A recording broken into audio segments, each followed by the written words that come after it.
Hello, bachcho. Let's read a given question. The question says, in the diagram shown, there is two circles having radius r and 2 are respectively. Sound source is moving in inner circle in anti-clockwise direction.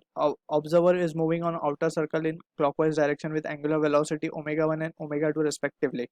If frequency of source is f, then frequency observed by observer is given omega 1 10 radian per second, omega 2 10 radian per second, and r as 10 meter, and velocity of sound is 330 meter per second. Option 1 23 by 43 f, option 2 47 by 23 f, option 3 43 by 23 f, and option 4 is given as f. So this is the case where we can see there is a relative motion between the observer and the source of sound. और जब भी relative motion होता है तो जो frequency actual होती है वो हमें सुनाई नहीं देती, उससे कुछ अलग frequency हमें सुनाई देती है, and that frequency is known as the apparent frequency, and that is given by the expression by of Doppler effect of sound, that is v plus minus of v naught upon v minus plus of vs into n. अब यहाँ पे we need to be clear with the terms. v is the velocity of sound, v naught is the velocity of observer, vs is velocity of source, and n is the actual frequency, na is the apparent frequency, right?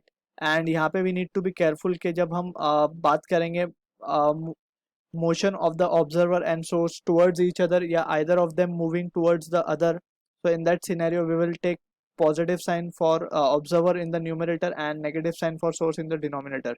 So this is a for towards case, and for receding away वाले case में हम ऊपर negative लेंगे and नीचे positive for case where both are moving away from each other or either of one is moving away, right?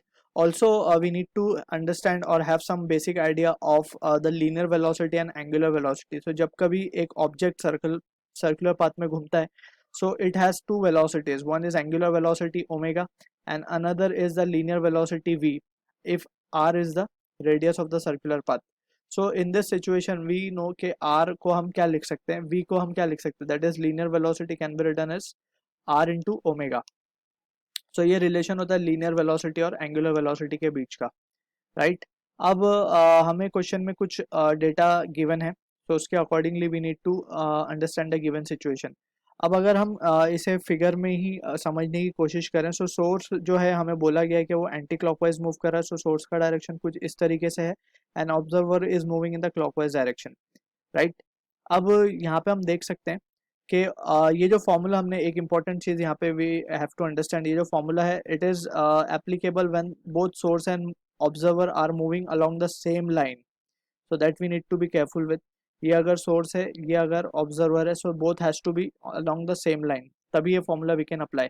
If both are moving in the opposite या कुछ अलग direction में मूव कर रहे हो, so we need to take there component of velocity along the same line, right? So let's say अगर ये कुछ ऐसा केस है कि ऑब्जर्वर यहाँ पे है एंड वेलोसिटी इज, ऑब्जर्वर यहाँ चल रहा है and source is moving over here, so we have to take एक लाइन दोनों की ज्वाइन करती हुई and along that line we have to take the component of their velocities, right? So that is what the thing we need to remember. So उनके component of velocity को resolve करना पड़ेगा along the same line and that velocity we will substitute in the given expression. सो अब हम यहाँ पे देख सकते हैं कि observer clockwise, source anti clockwise move कर रहे हैं. अब इन दिस सिचुएशन यहाँ पे हम देख सकते हैं कि जो सोर्स की वेलोसिटी होगी, अगर हम उसे टेंजेंशियली ड्रॉ करें तो वो कुछ इस तरीके से जाएगी यहाँ पे, राइट? एंड जो ऑब्जर्वर की वेलोसिटी होगी वो कुछ नीचे की तरफ जाएगी. सो अब हम देख सकते हैं कि दोनों की वेलोसिटी का डायरेक्शन कुछ अलग अलग ही है, ठीक है? सो हम क्या करेंगे, दोनों की लाइन को ज्वाइन करेंगे इस तरीके से, कुछ जैसे हमने यहाँ पे किया. अब ये लाइन के अलोंग हम इनके वेलोसिटीज के कंपोनेंट देखेंगे. सो यहाँ पे हम देख सकते हैं कि ये एंगल 60 है, सो ये एंगल 90 डिग्री हो जाएगा, बिकॉज वी नो के रेडियस और टेंजेंट आपस में परपेंडिकुलर होते हैं.